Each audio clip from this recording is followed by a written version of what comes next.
안녕하십니까, 민영기입니다. 저와 함께 이제 펀드 투자 권유 대행인을 공부하겠습니다. 본격적으로 수업하기 앞서서 제가 담당하고 있는 부분들을 먼저 잠깐 소개를 드리고 나서 이제 수업을 시작하도록 하겠습니다.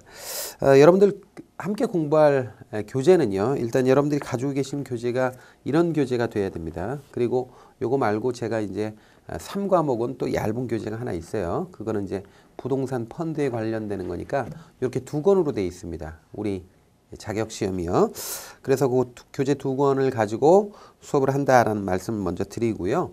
그 다음에 우리 시험 과목은 여러분들이 아실지 모르겠는데, 시험 과목은 페이지를 여셔서 첫 번째 페이지 한 페이지만 넘기시면, 교재 한 페이지만 넘기시면요, 표지 말고요, 거기 보면 이제 시험 운영 해가지고 시험 과목 및 문항수라고 되어 있습니다. 그러니까 시험 과목을 소개하는 부분이 있습니다. 거기 보시면 우리 시험이 이제 과목으로 보면 3개 과목으로 쪼개져 있다는 걸 알 수 있어요. 1과목, 그 다음에 2과목, 3과목 이렇게 되어 있다는 겁니다. 근데 제가 이제 담당하는 부분은 1과목하고 3과목입니다. 그래서 그 내용을 잠깐 제가 소개를 드리면 이렇게 되어 있어요. 일단 1과목은 1과목하고 2과목하고 3과목 이렇게 세 개로 쪼개져 있죠. 공부를 하실 때 각각 과목별로 과락이 없어야 됩니다. 그러니까 여러분들이 과목별로 40% 이하로 미만으로 득점하면 다른 거에서 막 100점 맞아도 다 맞아도 떨어지니까 과락을 조심하셔야 되고요. 1과목은 일단 첫 번째가 펀드 신탁의 이해예요. 펀드 그 다음에 신탁의 이해라고 하는 파트입니다. 요게 15문항 나옵니다. 이제 분량이 제일 많죠, 이게. 그래서 펀드 신탁의 이해라는 파트가 있고요. 그 저하고 같이 공부할 거고. 두 번째가 이제 펀드 관리, 투자 관리입니다. 투자 관리. 투자 관리는 이론적인 거예요. 근데 이론인데, 혹시 여러분들이 공부하실 때 뭐 재무관리 이런 거 공부하신 분들 혹시 계신지 모르겠어요? 경영학 같은 거 전공하신 분들은 재무관리 하는데, 재무관리에서 나오는 이론들 여기 들어가 있습니다. 그래서 재무관리에 나오는 뭐 포트폴리오 이론이나 이런 것들을 거칠게 넣어놨고요. 그 다음에 이제 자산 배분 이론 같은 거 넣어놨는데, 뭐 재무관리에는 자산 관리 이론, 자산 배분 이론이 안 나올 수 있는데, 어쨌든 그거 비슷한 투자에 관련된 이론입니다. 이론이 들어가 있는데 아주 정밀하게 들어가 있지는 않아요. 그래서 이 투자 관리 이론이 10문제가 출제가 되고 있습니다. 자, 다음에 이제 우리 시험이 펀드 시험이다 보니까 펀드를 어떻게 평가하느냐 하는 것들을 이제 넣어놨어요. 그 내용들을 넣어놔서 이렇게 해서 10문제 이렇게 해서 출제를 하고 있습니다. 이거 전부 다 제가 수업하고 있습니다. 그래서 이거 합쳐보니까 35문제가 나옵니다. 35문제. 그래서 1과목은 35문제고 여기서 40% 이상 득점해야지 과락을 면할 수 있으니까 꼭 명심하시고요. 자, 2과목의 경우에는 이 과목은 이제 제가 담당하는 부분이 아니에요. 그래서 여러 가지 법규 같은 거, 규정 같은 게 이 안에 들어가 있습니다. 그래서 이거는 이제 딴 선생님이 하실 거고, 요거는 이제 전체적으로 봤을 때 45문항이 출제가 됩니다. 45문항. 자, 다음에 3과목은 부동산 펀드에 관련되는 내용입니다. 그래서 부동산 펀드에 관련되는 내용은요, 펀드 법규가 있습니다. 뭐 법규나 뭐 규정 이런 거 있고요. 그 다음에 영업이 있습니다. 그래서 이거 3과목은 전부 다 부동산 펀드에 관한 내용이에요. 그래서 법규하고 영업이 있는데, 법규 5문항 나옵니다. 5문항 나오고 영업이 15문항 나오는데, 지금 여러분들이 이제 교재를 보시면 아시겠지만 이게 한 100페이지 정도밖에 안 될 겁니다. 그러니까 분량이 되게 적어요. 분량이 되게 적은데, 근데 이제 우리가 분량이 적다고 해서 무시하면 안 되는 게 뭐냐면 이것도 과락이 있거든요. 그래서 15에서 20문항 중에 40% 미만으로 득점하면 그냥 떨어지는 거예요. 그러니까 이거는 한 문제 한 문제가 더 중요하다, 오히려. 문항이 많은 거보다는 오히려 문항 많은 거는요, 한 문제 두 문제 뭐 틀려도 뭐 다른 데서 맞추면 되니까 이렇게 하면 되는데, 여기는 문항이 적잖아요. 출제 문항 수가 적으니까 한 문제 두 문제 이게 틀렸다 그러면 잘못하면 과락 나요. 그러니까 조금 더 신경 써서 공부해야 될 파트입니다. 그래서 여기서 20문항 합쳐서 15에서 20문항이니까 1과목에서는 35문항, 2과목에서 20문항 해서 제가 담당하는 거는 55문항을 제가 담당하고 있습니다. 그래서 요 내용 17개의 강의를 통해서 제가 여러분과 함께 수업을 하도록 할 겁니다. 그러니까 요걸 생각을 하시고 제가 담당하는 거 이렇게 숙지를 하시고요. 어떤 식으로 공부해야 되는지, 그리고 수업할 때 어떤 게 중요하고 어떤 거는 중요하지 않은지 이런 것들을 구분하는 것부터 철저하게 학습을 하셔야겠습니다. 자, 이 시험은 과거에 3종 자격증이라고 할 때 펀드 자격증은요, 난이도가 가장 낮았어요. 그리고 지금도 마찬가지입니다. 지금도 뭐 자문 인력도 있고 대행인도 있고 그런데요. 근데 그 관련 자격증들 여기서는 난이도가 그래도 가장 낮은 편에 속합니다, 이게. 그러니까 금융 자격증, 협회에서 주관하는 금융 자격증 중에 그래도 일반인들이 시험 볼 수 있고 그다음에 제법 공부하면 웬만하면 합격을 하는 그런 자격증이다. 이렇게 보시면 되고요. 여러분들 절대 겁내하실 필요는 없습니다. 이거 누구나 다 합격할 수 있습니다. 이거 머리하고 상관없고요. 전공하고도 상관없습니다. 전공 못 해가지고요. 내가 전혀 이런 용어 잘 모른다. 그러면 외우면 됩니다. 외우면 되고요. 우리 시험장에 들어가서 그 외운 거 가지고 시험 문제 풀고요. 나오면서 뭐 사람이니까 잃어버릴 수도 있잖아요. 그러니까 그 망각할 수 있죠. 근데 원래 망각하는 겁니다. 사람은 시험장에 들어가서 시험 볼 때까지만 기억을 유지하면 충분히 합격할 수 있는 시험이니까 그렇게 생각하시고 너무 부담 갖고 공부하실 필요는 없다. 이런 생각을 합니다. 자, 이렇게 해서 제가 담당하는 분야를 제가 오리엔테이션을 했습니다. 자, 그러면 첫 번째는 바로 펀드 신탁의 이해죠. 근데 우리 교재는 펀드 이해, 신탁 이해 쪼개져 있어요. 펀드 부분하고 신탁 부분이. 물론 이걸 합해가지고 15문제가 나오긴 하지만 교재는 이제 쪼개져 있으니까 첫 번째 펀드 이해를 공부하겠습니다. 자, 펀드 이해는 어디 있는가 한번 살펴보죠. 어디 있냐면요. 우리 교재 364페이지에 있습니다. 364페이지. 그러니까 우리 교재가 1권으로 되어 있는 교재 있죠? 두꺼운 교재, 1권 교재 364페이지입니다. 자, 364페이지에 이제 1장부터 시작되는데 앞 페이지를 넘겨가지고 전체적으로 몇 개의 장으로 되어 있는지 한번 살펴보도록 하죠. 앞 페이지 넘겨보시면 파트 6, 펀드의 이해 이렇게 나오고요. 장을 보니까 챕터가 6개의 챕터로 되어 있네요. 그래서 첫 번째는 뭐냐면 유형이 있습니다. 여러분들 여기서 제가 지금부터 용어를 통일하겠습니다. 집합투자기구라는 용어 나와요. 집합투자기구라는 용어 나오면 이건 그냥 펀드로 읽겠습니다. 펀드로. 펀드하고 집합투자기구가 같은 말입니다. 펀드를 법률적으로는 집합투자기구라고 합니다. 그래서 제가 혹시 펀드 이렇게 활자에는 집합투자기구로 되어 있는데 펀드라고 읽어도 여러분들 신경 쓰지 마세요. 집합투자기구가 펀드입니다.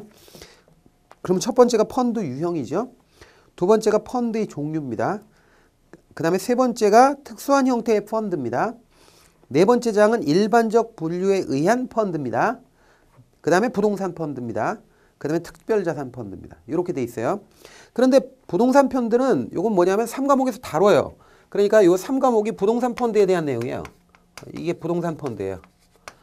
그래서 여기서는 그냥 깊이 있게 안 합니다. 그냥 간단하게 소개하는 정도 수준이고요. 특별자산 펀드라고 하는 거는 마지막이에요. 특별자산 펀드는 마지막에 다루는데 이거는 딴 데서 안 다룹니다. 거의. 그렇기 때문에 여기서 그냥 조금 정리하는 걸로 끝나고요. 현실적으로 봤을 때 특별자산 펀드가 여러분들 영화 같은 거 보면요. 영화 같은 거 보면 영화 끝나고 나서 이렇게 스크롤 이렇게 넘어가잖아요. 넘어갈 때 무슨 뭐 투자 자문 뭐 창투 이런 거 나와요. 근데 그 요즘 영화가요. 이게 고객들한테 돈 모아가지고 펀드 만들어서 제작하는 경우가 많습니다. 이렇게 영화나 공연이나 이런 거 보면 펀드 만들어서 투자하고 그리고 영화가 성공하면 투자자들한테 돈 이렇게 고수익 배당하고 이렇게 하는데요. 그런 펀드가 특별자산 펀드예요. 그러니까 영화에 투자한다, 문화 콘텐츠에 투자한다 이런 게 특별자산 펀드인데 이 조그맣게 사모 방식으로 이렇게 만들어져 가지고 쏠쏠하게 투자를 하거든요. 그래서 이것도 좀 잘 알아놔야 될 거긴 해요. 하긴 하는데 큰 규모의 펀드는 아직까지는 우리나라에서는 별로 일반화되지는 않았습니다. 요즘 우리나라의 경우에 클라우드 펀드, 클라우딩 펀드 뭐 이런 게 있는데 그런 것들은 여기 담아 있지 않고요. 어쨌든 특별자산 펀드의 의미를 이해할 필요는 있기 때문에 마지막에 담아놨어요. 그러면 거기 보시면 5장에 있는 부동산 펀드하고 6장에 있는 특별자산 펀드는 이제 펀드의 어떤 개별적인 펀드를 이야기하는 거죠. 그 이전까지는 전부 다 뭐냐면 펀드의 유형이나 종류나 분류나 이런 거와 관련돼요. 그러니까 펀드를 어떻게 규정하느냐, 어떻게 나누느냐, 그리고 어떻게 정의할 수 있느냐 이런 것과 관련돼요. 앞에 부분이. 그래서 이런 것들 위주로 펀드 이해가 구성되어 있구나라는 정도 알아놓으시면 되겠죠. 자, 그러면 본격적으로 첫 번째 장 공부하는데요. 펀드의 유형을 공부하겠습니다. 364페이지 들어가죠. 자, 펀드는 어떤 방식으로 만들 수 있느냐 하는 건데요. 펀드는 크게요. 세 가지 법적 형태로 만들 수 있고 이거에 따라서 펀드의 유형이 달라진다 그런 얘기입니다. 자, 그러면 펀드를 법적인 측면에서 유형을 나누어 보면 크게 세 종류로 나눌 수 있다라는 겁니다. 세 종류로 나눌 수 있는데 이때 이 세 종류라고 하는 게 첫 번째가 신탁형이라는 게 있습니다. 이런 걸 전부 다 암기하는 거죠, 사실은. 신탁형은 계약형이라고도 합니다. 계약형. 이렇게도 얘기하고요. 두 번째가 회사형이 있습니다. 회사형이 있고요. 세 번째는 조합형이라는 게 있습니다. 그래서 세 가지 형태로 만들 수 있다. 법적인 측면에서.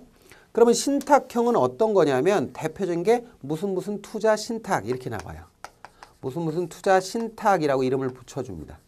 투자 신탁이라고 이름 붙여주고요. 회사형의 경우에는 네 종류가 있습니다. 일단 법적으로 규정된 게 네 종류인데 이 네 종류는 세부적으로 나누면 무슨 투자 회사 이런 식으로 나오고요. 자, 요거를 되게 회사 형태로 만들어진 펀드를 미국에서는 뮤추얼 펀드라고 그래요. 뮤추얼 펀드라고 그러는데 우리나라에서는 그냥 투자 회사 이렇게 얘기하고요. 그 다음에 회사는 이제 주식회사, 이건 주식회사를 얘기해요. 이건 주식회사 형태로 만드는 거예요. 이 주식회사 형태로 만드는데 이 주식회사가 회사 중에 일반적이기 때문에 무슨 투자 회사로 그냥 끝내버립니다. 무슨 투자 주식회사 이런 말을 안 쓰고 무슨 투자 회사로 끝내요. 자, 그런데 주식회사가 아닌 거는 이제 조금 달라집니다. 그래서 주식회사가 아닌 거 이제 다른 종류가 있는데 첫 번째가 투자 유한회사라는 거 있습니다. 유한회사 형식으로 만들 수 있고요. 자, 그 다음에 투자 합자회사라는 형식으로 만들 수 있습니다.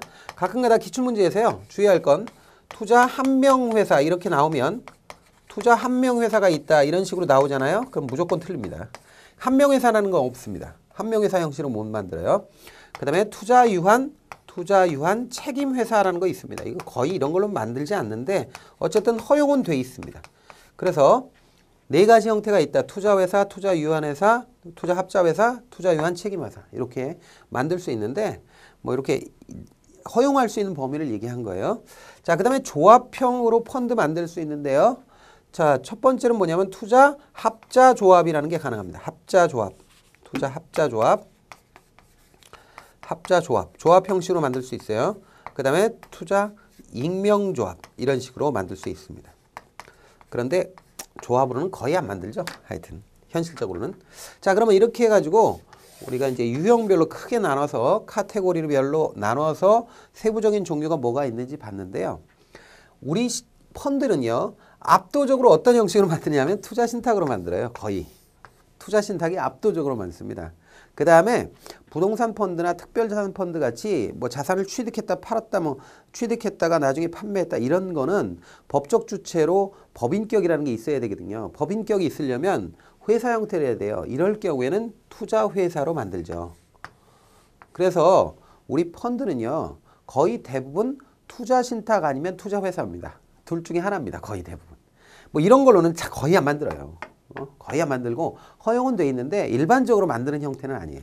그래서 이 두 개가 가장 중요하다. 그리고 우리 시험에서는요. 이 투자신탁과 투자회사를 비교하는 문제가 그래서 많이 나와요. 많이 나오고 개별적으로 투자신탁에는 어떠한 기구가 있느냐 투자회사에는 어떠한 기구가 있느냐 이런 식으로 시험에 나옵니다. 그러니까 그거를 좀 꼼꼼하게 볼 필요가 있는데 그런 것들은 이제 전부 다 투자신탁하고 투자회사에 집중적으로 시험 문제가 몰려 있어요. 다른 것들은 현실적으로 많이 안 만들기 때문에 시험에도 그렇게 많이 언급은 안 됩니다. 그래서 요거 꼭 알아놓으시기 바랍니다. 그렇다면 첫 번째 순서상 신탁형이 나오겠죠? 자, 그러면 신탁형의 대표적인 펀드가 투자 신탁이거든요. 그래서 첫 번째 365페이지에 투자 신탁이 나오는 거예요. 자, 그럼 1절 투자 신탁이라고 한번 보죠. 자, 봅니다. 본문. 투자 신탁이란 계약형 펀드로서 운용회사인 집합투자업자와 수탁회사인 신탁업자가 투자 신탁 계약을 체결하여 집합투자기구가 펀드나 마찬가지예요. 그러니까 펀드를 만들어 이를 금융위에 신고 및 등록하여 투자자에게 동집합투자기구의 집합투자증권을 매각하고 그 자산을 투자 대상 자산에 투자하여 운용하는 대표적 집합투자기구, 즉 펀드다. 여기까지 정의를 알아놓으시는데요. 자, 투자 신탁은 어떻게 됐다고요? 자, 주체적으로 집합투자업자가 이렇게 존재하죠. 집합투자업자를 우리는 뭐라 그래요? 자, 요게 이제 자산운용사입니다. 자산운용사. 현실적으로는 자산운용사가 바로 집합투자업자예요. 집합투자업자가 누구를 물고 들어가냐면 신탁업자를 물고 들어갑니다. 신탁업자는 신탁회사나 뭐 증권사나 뭐 은행 같은 데가 이런 업무를 합니다.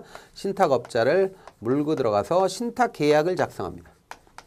계약을 작성한 다음에 이걸 승인을 받은 다음에 그런 다음에 고객, 투자자, 고객이 투자자죠. 고객한테 돈을 끌어모아요. 돈을 모아서 자 집합투자업자가 운용을 지시합니다. 운용을 지시하면 얘가 여러 가지 시장에서 샀다 팔았다 유가증권을 샀다 팔았다 뭐 이런 식으로 사업을 운영하거나 시장에서 돈을 벌어가지고 어떻게 돼요? 그 수익을 이런 식으로 배당을 해주는 방식이죠. 예?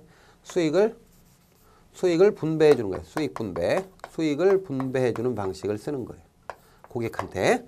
자, 이런 게 아주 간단하게 돼 있는 거예요. 일단 기본적으로. 자, 그러면 각각 어떤 역할을 하느냐?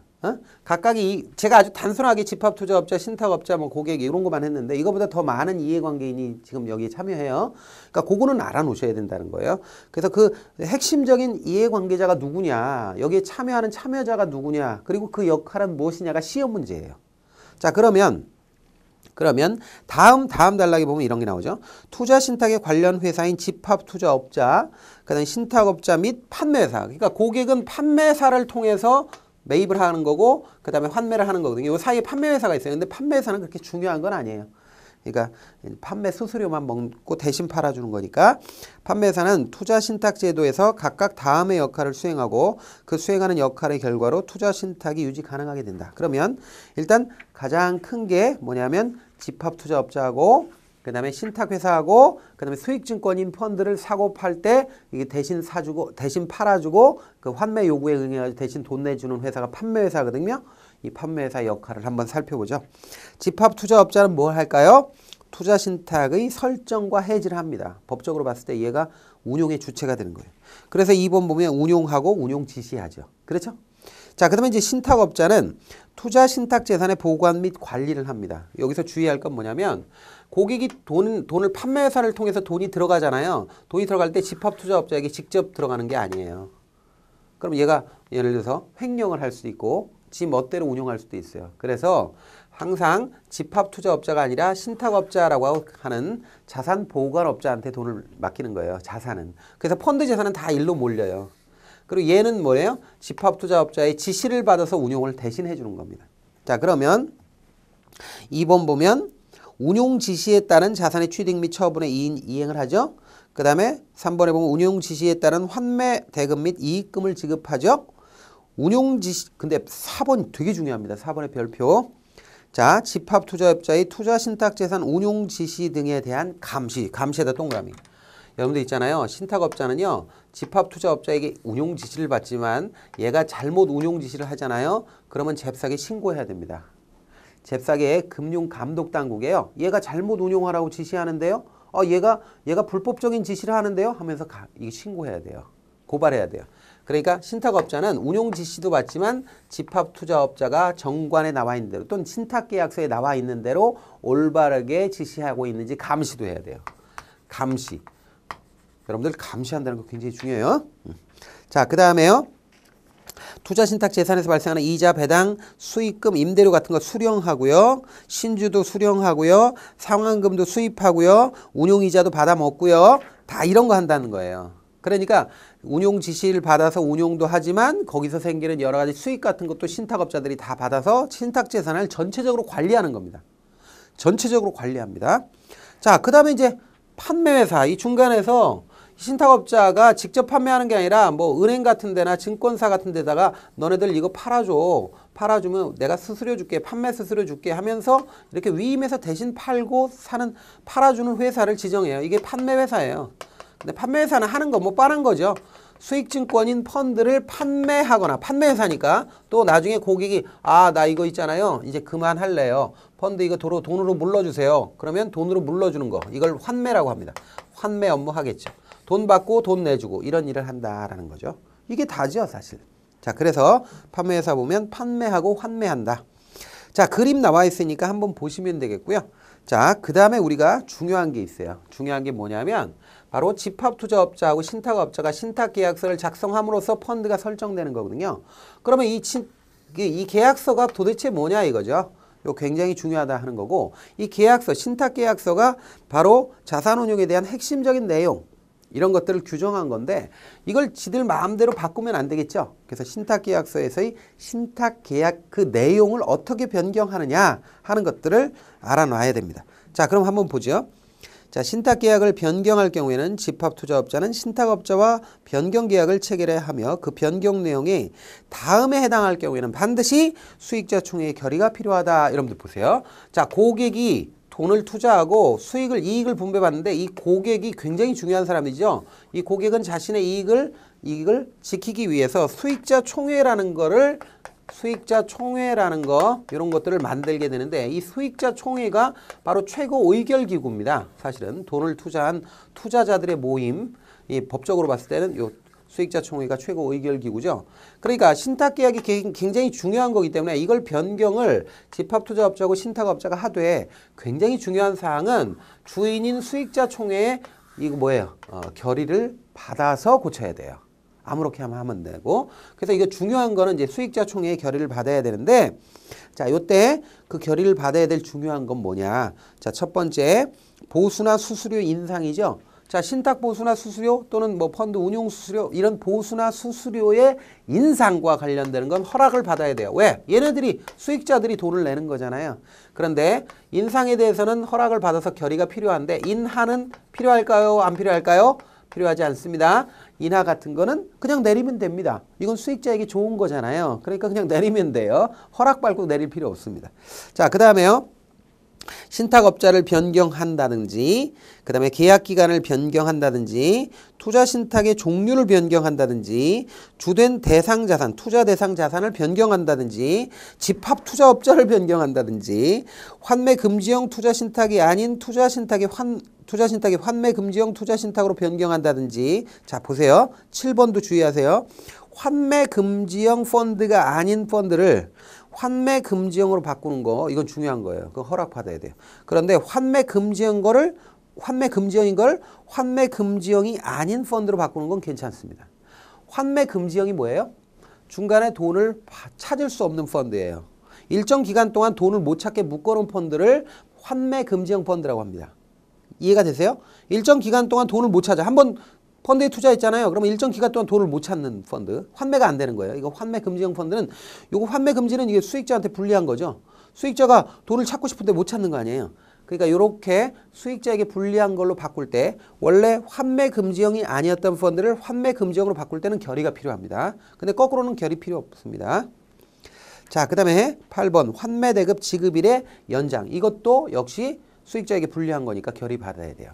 다 보시면 수익자에게 불리하거나 아니면 수익 굉장히 중요한 사항, 중대한 사항은 수익자의 결의가 필요합니다. 잘 보시면 거기 보시면 뭐 집합투자업자를 변경한다든지 그게 이제 6번이죠. 그 다음에 주된 투자 대상 자산을 변경한다든지 그 다음에 2번에 신탁업자를 변경한다든지 이런 것들은 다 중대한 사항이니까 결의를 받아야 돼요. 그런데 자 보세요. 투자업자를 변경한다든지 아니면 신탁업자를 변경한다든지 신탁업자 변경이라든지 자 이런 거는 전부 다 결의가 필요하죠. 결의가 필요합니다. 그런데 판매회사 변경은 어떻습니까? 거기 있습니까? 없습니까? 없습니다. 이런 거 결의 받을 필요가 없어요. 왜? 판매회사는 중요한 회사가 아니에요. 이거는 계약만 바꾸면 언제든지 판매회사는 우리은행에서 판매하다가 뭐 신한은행으로 바꿀 수 있는 거예요. 그것까지 뭐 결의를 받아야 될 중요한 사항은 아닙니다. 그래서 그런 거는 좀 주의하시고요. 자, 그러면 신탁계약을 변경했다 그러면 공시하거나 아니면 고객한테 즉 수익자에게 통지해 줘야 돼요. 자, 그거는 뭐 첫 번째 줄에 보면 인터넷 홈페이지를 이용하여 공시한다 이런 말이고 그 다음에 그 밑에 줄 신탁계약의 변경의 내용이 수익자 총회의 결의를 통해서 한 중대한 경우에는 공시에 추가하여 수익자에게 통지까지 해줘야 됩니다. 자, 그러면 이렇게 중요한 수익자 총회는 무엇이냐 하는 것이 있죠. 수익자 총회 한번 보죠. 수익자 총회를 소집하는 것부터 출발합니다. 자, 수익자 총회는 누가 소집하느냐? 첫 번째 줄 집합 투자업자가 소집합니다. 자, 그 다음에 신탁계약에서 정해진 사항에 대해서만 결의할 수 있습니다. 또한 해당 펀드의 증권 5% 이상 소유한 투자자의 요구나 신탁업자의 요구에 의하여 수익자총회 소집할 수 있다. 이렇게 되어 있는데 굉장히 중요하죠. 자, 그러면 정리해 보겠습니다. 수익자총회 소집권자. 소집은 누가 하느냐? 소집권이 있는 사람 첫 번째, 자, 집합 투자업자다. 두 번째, 5% 이상 증권 소지한 수익자다. 세 번째는 신탁업자다. 이게 바로 소집권자입니다. 여기서 벗어나면 안 돼요. 판매회사 이런 거 없어요. 이런 거 없습니다. 또 5%가 아니라 뭐 1% 뭐 이런 식으로 나오면 안 되니까 주의하세요. 자, 그러면 결의는 어떻게 할 거냐 이거예요. 결의, 수익자 총회 결의는 출석한 수익자 의결권의 과반수와 발행된 수익증권 총좌수의 4분의 1입니다. 2분의 1로 바꾸면 안 됩니다. 4분의 1 동그라미 찬성으로 결의한다라는 거고, 다만은 읽어보시고요. 자, 그 다음에 그 밑에 줄을 보면 끝에 수익자는 수익자 총회에 출석하지 아니하고 서면에 의하여 의결권 행사할 수 있다는 거 알아놓으시고요. 자, 이거 그 다음에 다만 다음 각 호의 경우 수익자가 소유한 총좌수의 결의 내용에 영향을 미치지 않도록 의결권을 행사한 것으로 본다. 이게 간주 의결권이라는 겁니다. 어떤 경우에 간주 의결권으로 보느냐, 행사한 것으로 보느냐 이거죠. 자, 1번, 2번, 3번, 4번 요거 있죠? 묶어놓고 별표. 자, 첫 번째 수익자에게 의결권 행사 통지가 있었으나 행사되지 않았거나 간주 의결권 행사 방법이 규약에 기재되어 있어야 되고, 수익자 총회의 의결권을 행사한 총좌수가 발행된 총좌수의 10분의 1 이상이 돼야 되고, 그 밖에 수익자 이익보호와 수익자 총회 결의의 공정성 위에 간주 의결권 행사 결과를 금융위가 정하여 고시하는 바에 따라 수익자에게 제공하는 것을 따를 것, 이런 요건이 있어야 된다라는 겁니다. 나머지는 뭐 됐고요. 넘어가세요. 자, 해지 보겠습니다. 자, 그렇다면 이제 설정 만드는 거 이런 거는 했고요. 이 투자 신탁을 어떤 경우에 해지하느냐 하는 거죠. 해지와 관련되는 겁니다. 자, 투자 신탁 해지 어떤 거냐? 자, 투자 신탁은 신탁계약에서 정한 신탁계약 기간 종료. 신탁계약 기간이 종료됐다. 그 다음에 수익자 총회 투자 신탁 해지 결의. 그 다음에 피읍수 합병. 그 다음에 등록 취소. 그 다음에 수익자 총수가 1인이 되는 경우 한 사람밖에 안 남았어. 투자자가. 자, 수익자가. 자, 이렇게 된 경우에 당연히 해지된다. 당연 동그라미. 당연 해지입니다. 이게 당연 해지 사유입니다. 이런 요건이 있으면 무조건 해지해야 돼요. 당연 해지인데, 그런데 해지해도 되고 안 해도 되는 상황에서 해지하는 거, 이걸 임의 해지라고 합니다. 그 임의 해지 사유가 바로 1, 2, 3번입니다. 보세요. 수익자 전원 동의한 경우. 두 번째, 수익증권 전부에 대한 환매 청구가 발생한 경우. 세 번째, 사모펀드가 아닌 투자 신탁으로서 설정 후 1년 되는 날에 원본액이 50억 원, 50억 동그라미 미만인 경우하고, 투자 신탁 설정하고 1년 지난 후 1개월간 계속하여 투자 신탁 원본액이 50억 미만, 50억 동그라미, 이거 100억으로 잘 바꿉니다. 이런 경우에는 투자 신탁을 해지할 수 있습니다. 위에 있는 거는 반드시 해야 되고요. 당연 해지라고 하는 건 반드시 이런 요건이 있으면 무조건 해지해야 되는 거고요. 그 다음에 그 밑에 있는 동그라미 1, 2, 3은 뭐냐면 이런 요건이 있을 때 해지할 수 있는 거예요. 안 해도 되고요. 해지할 수 있다라는 거예요. 그래서 동그라미 1, 2, 3번 있죠? 1, 2, 3번 이렇게 묶어놓고 바로 이게 임의 해지 사유다. 이렇게 알아놓으시기 바랍니다. 임의 해지다. 이렇게 알아놓으세요. 자, 그러면 투자 신탁 끝난 겁니다. 자, 그러면 두 번째로 투자회사죠. 투자회사. 사실 요 투자 신탁하고 투자회사가 두 개가 가장 중요한 거예요. 시험에 나올 때는 이건 위주로 나오는 거죠. 자, 그러면 회사형 투자 집합 투자기구 회사형 우리가 봤고요. 여기서 첫 번째가 투자회사가 되는 거죠. 투자회사가 가장 중요해요. 투자 신탁하고 투자회사가. 투자회사 한번 보죠. 집합 투자업자가 법인 이사입니다. 그리고 2인 이상의 감독 이사로 이사회가 이루어진 상법상의 주식회사 형태다. 주식회사 형태의 펀드다. 이렇게 알아놓으시기 바랍니다. 자, 투자회사의 집합투자업자는 투자신탁에서의 집합투자업자와 동일한 역할을 하고 신탁업자 역시 마찬가지 역할을 담당하고 있다. 자, 두 가지 투자기구의 가장 큰 차이점, 즉 투자신탁과 투자회사의 가장 큰 차이점은 투자회사는 그 이사회 및 주주총회를 보조로 하고 그 업무를 대행해주는 일반 사무관리회사가 반드시 필요한 반면, 투자신탁의 경우 해당 투자신탁의 기준가격 산정을 위탁하지 않을 경우에는 반드시 일반 사무관리회사가 필요한 것은 아니다라는 거. 여기까지 밑줄을 치고요. 자, 우리나라의 대부분의 펀드는 투자신탁이다. 그런 말 나오죠. 이는 투자회사가 회사형이어서 펀드 설립 시 비용, 펀드 임원 선임 절차, 이사회 개최 및 유지 비용, 펀드 등록 시 비용, 임원 보수 및 상법상의 회사와 관련되는 규정의 준수 등 투자 신탁과 비교할 때 불편한 점이 많은 반면 경제적으로는 별 차이가 없기 때문에 그렇다. 우리나라의 경우엔 투자 신탁이 압도적으로 많습니다. 왜 그러냐면 지금 읽어봤듯이 투자회사는 여러 가지 법적 장치 같은 것들이 복잡하다. 그리고 수수료도 많이 들어간다. 그런데 사실 하는 업무를 보면 얘나 별 차이가 없다. 근데 왜 복잡하게 이 투자회사로 만드느냐 이거죠. 그래서 거의 대부분 투자 신탁으로 만든다라는 거고 그 위에 있는 내용을 잠깐 정리해 보면 이런 거예요. 자, 투자회사는 투자 신탁하고 다른 게 뭐냐면 투자회사에서 집행을 하는 기구 중에 이사회가 있습니다. 이사회가 있고 또 자, 투자회사는 투자신탁이 수익자 총회가 있는 것처럼 최고 의결기구가 주주총회라는 게 있습니다. 그러니까 투자회사는요 수익자 총회가 없어요. 없고 주주총회가 있어요. 이게 최고 의결기구입니다. 그리고 이사회는 이제 사업을 집행하는 실질적인 집행 최고 기구죠.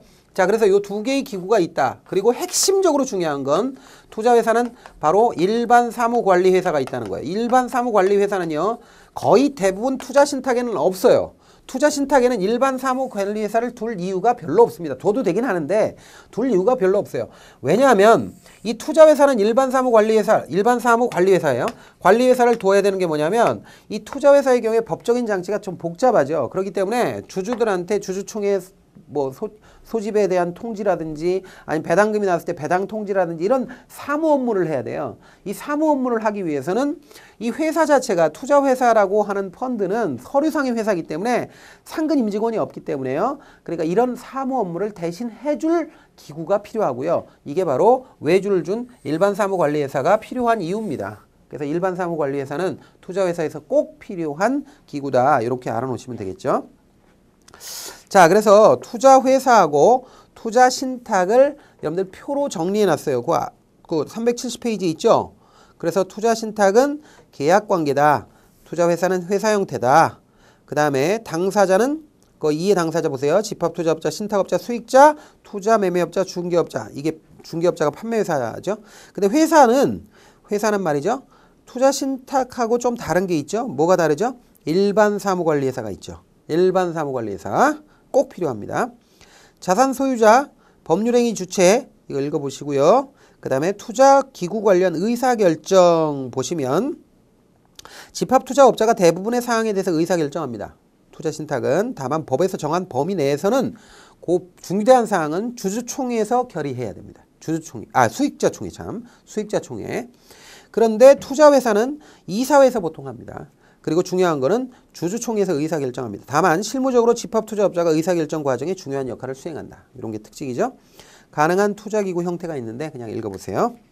자, 그러면 회사 형태는 이것만 있느냐 이거예요. 이거 다 있죠? 다 있죠? 그래서 간단하게 소개하고 있는 거예요. 간단하게 소개하고 있는 거 보면 별로 그렇게 중요한 건 아니다라는 거 알 수 있죠. 유한회사가 있고요. 투자합자회사가 있고요. 투자유한 책임회사 있죠? 그냥 읽어보시면 됩니다. 자, 그 다음에 조합 형태. 우리 펀드 있잖아요. 조합으로 만드는 경우 거의 없어요. 없어요. 법적으로 허용은 되는데 두 가지 있습니다. 투자합자조합, 투자익명조합. 이건 뭐 그렇게 중요한 건 아닙니다. 자, 조합 형태의 집합투자기구 한번 보죠.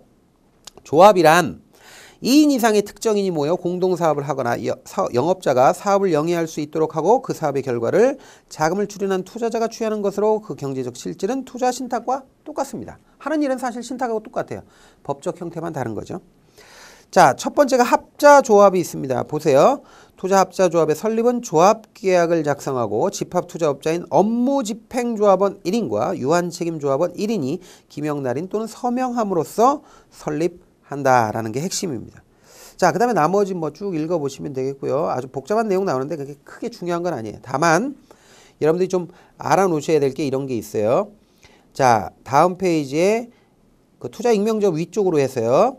네 번째 줄을 보면 이런 게 있어요. 투자합자조합이 이익을 배당함에 있어 무한책임조합원과 유한책임조합원의 배당률 또는 배당 순서를 달리 적용할 수 있다. 다만 손실배분함에 있어 무한책임조합원과 유한책임조합원의 배당률 또는 배당 순서를 달리 적용하는 건 불가하다.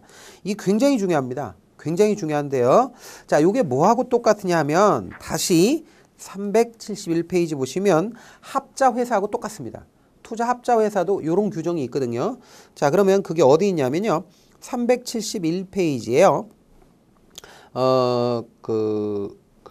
두 번째 줄, 꼭대기에서 두 번째 줄 보시면 이런 말 나와요. 이익 배당 시 무한 책임 사원과 유한 책임 사원의 배당률 또는 배당 순서 등을 달리 적용 가능하다. 다만 손실을 배분함에 있어서 무한 책임 사원과 유한 책임 사원의 배분율 또는 배당 순서 등을 달리 적용하는 것이 불가능하죠. 불가하다. 나오죠? 그러니까 이거 똑같습니다. 합자자 들어가는 거 있죠? 합자 회사, 합자 조합은 이게 공통으로 들어간다는 거 꼭 기억해야 됩니다. 바꿔서 낼 수 있어요. 그다음에 익명조합 보세요. 익명조합. 투자 익명조합은 익명조합 계약을 작성하고 집합투자업자인 영업자 1인과 익명조합원 1인이 기명날인 또는 서명함으로써 설립한다. 그리고 투자 익명조합 재산은 집합투자업자인 영업자 1인이 운영한다. 이런 것들이 핵심이죠. 나머지는 읽어보시기 바랍니다. 자, 이렇게 해서 일단은 법률적인 거 일단 끝냈습니다. 법률적인 끝내고 이제 처음에는 여러분들이 펀드에 대해서 잘 모르고 그렇기 때문에 이제 펀드의 기본적인 개념이나 이런 것들을 처음에 정의를 했는데 그 다음부터는 좀 빨리 수업을 하도록 하겠습니다. 첫 시간 저하고 함께 첫 시간 공부했는데요. 복습 열심히 하시기 바랍니다. 감사합니다.